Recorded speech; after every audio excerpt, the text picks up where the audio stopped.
amis, tout d'abord, pour tous ceux qui me regardent, je vous souhaite du plus profond du cœur un joyeux Noël. C'est un moment qui est rempli d'amour, que ce soit avec nos proches, que ce soit avec notre famille.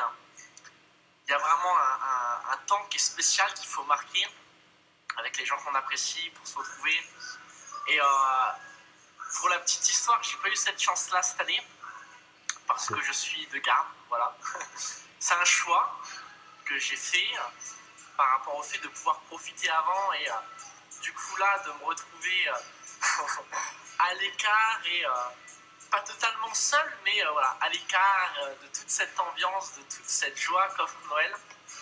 Mais ma façon à moi de vous souhaiter un joyeux Noël, c'était de vous donner, de vous laisser un petit message d'une petite astuce qui moi a vraiment renversé mon année 2018 et c'est mon cadeau à moi, on va dire.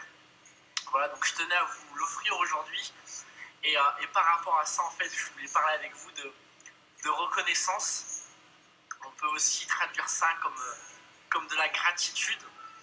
Alors pourquoi? Pour vous donner un peu la signification de tout ça, il y a une étude en fait qui a été faite sur un groupe de plusieurs personnes, 3 groupes de personnes en fait, sur 10 semaines. Très simple, le premier groupe, il a relaté en fait toutes les expériences sous forme de journal, vous savez, à la fin d'une journée. Donc il relatait le bon, le moins bon, et voilà. Le deuxième groupe, lui, il notait toutes les expériences plutôt négatives, ok, qui avaient eu des contraintes, qui avaient été moins sympathiques, d'accord? Et le troisième groupe, lui, il notait les moments où il se souvenait qu'il a eu de la joie, où il essayait justement de noter les bons moments, en fait, tout simplement. Et en fait, ce qui est dingue, c'est que sur ces fameuses 10 semaines, on a observé que le troisième groupe, voilà, il avait une meilleure santé, tout simplement. Donc déjà, voilà, la reconnaissance, la gratitude, c'est en un signe de bonne santé, moins de stress, moins d'anxiété, et surtout tout ce qui va avec le fait d'avoir une plus grande détermination, une plus grande ambition pour l'avenir. Qu'est-ce que je peux dire d'autre? Tous les facteurs en fait qui font que, mais de un, il avait plus envie de se dépasser, le fait de mettre l'accent dessus, de se féliciter, de faire davantage de sport, et au final ça se ressent, et encore une fois, ce sur quoi on met l'attention, ça augmente. Donc c'est exactement ce qui s'est passé avec ce troisième groupe. Donc ça c'est pour comprendre déjà le pouvoir en fait de la gratitude. Après en fait comment ça se développe? Mais déjà une fois qu'on en prend conscience, il y a plein de petits exercices pour ça. Alors au début ça peut paraître un peu contre-naturel, donc c'est un peu l'idée de se dire, de faire comme si, et au fur et à mesure ça devienne une habitude, ça devienne cohérent entre ce que l'esprit pense et ce qui se produit réellement chimiquement dans le corps. Voilà. Donc ça c'est vraiment tout ce qui se passe à propos de la gratitude.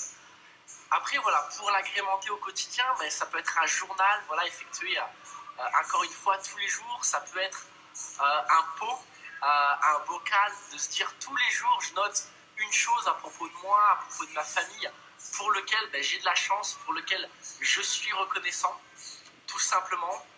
Et après voilà, ça peut être de mettre à l'écart déjà l'opinion des autres vis-à-vis de nous-mêmes, parce que ça nous mine et ça nourrit pas des bons sentiments envers nous-mêmes. Voilà. Et comme ça, attendez, je vais vous en retrouver un ou deux. Voilà, tout simplement de se rappeler en fait des événements des gens que vous avez rencontrés durant l'année qui vous ont fait sentir bien, mais encore une fois, se rappeler en fait et s'ouvrir à ces possibilités de oui, je me sens bien. Ça c'est, voilà, il faut s'ouvrir pour recevoir les émotions et quoi qu'il se passe en fait, de toute façon, je suis ok avec mes sentiments.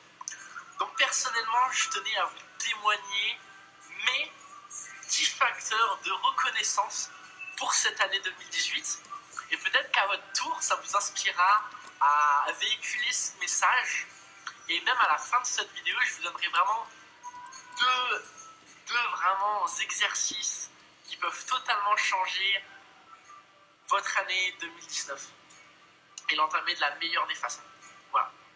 Alors déjà, en 1, moi personnellement, j'ai trouvé ce qui me faisait vibrer. Ça peut paraître bête, mais je pense que c'est le sens de l'existence, de savoir ce pourquoi en fait on peut avoir de la valeur, on peut avoir une plus-value, et quelque chose que voilà, nous mieux que personne en fait, on peut tout simplement le faire. Et voilà, moi en ce qui me concerne, ça a vraiment été ce fait d'être le messager en fait d'une vie excitante, avec adrénaline, avec excitation, de se dire tout est possible en fait. Et au lieu de se demander est-ce que c'est 100% possible, pourtant, pourquoi pas se dire est-ce que c'est 100% impossible, que je puisse aller dans telle ou telle direction. Et voilà, moi, le voyage, le fait d'aider un maximum de gens, vraiment à vivre quelque chose de différent, ça c'est quelque chose qui m'anime aujourd'hui. Et on pourra en parler des heures, mais on va dire que c'est juste un fragment de ce qui en fait engendre toutes mes décisions à partir de maintenant, depuis un certain temps maintenant, et qui seront qu'à approfondir avec les années. Donc ça c'est la première. La deuxième, c'est, et je me suis découvert vraiment une fois aligné avec cet objectif, avec cette envie, où à un moment donné, c'est pas vous qui vous poussez, mais c'est la vision qui vous tire vraiment d'être déterminé, d'avoir ce désir ardent de quoi qu'il arrive. Moi, j'ai pris la décision ferme et unanime d'aller au sommet en fait, et de poursuivre ça. Peu importe en fait ce qui peut m'arriver, moi j'y vais. Et je pense que quand vous rentrez dans ce raisonnement-là, où peu importe les critiques, les jugements, vous savez, et le reste, en fait, ça n'a pas d'importance. Et à ce moment-là, je pense que les gens, ils arrêtent de se mettre contre vous, et au contraire, ils se disent « Waouh, ce mec-là, genre, faut le suivre, quoi. » Ou au pire de ça, ben, je laisse tranquille, parce que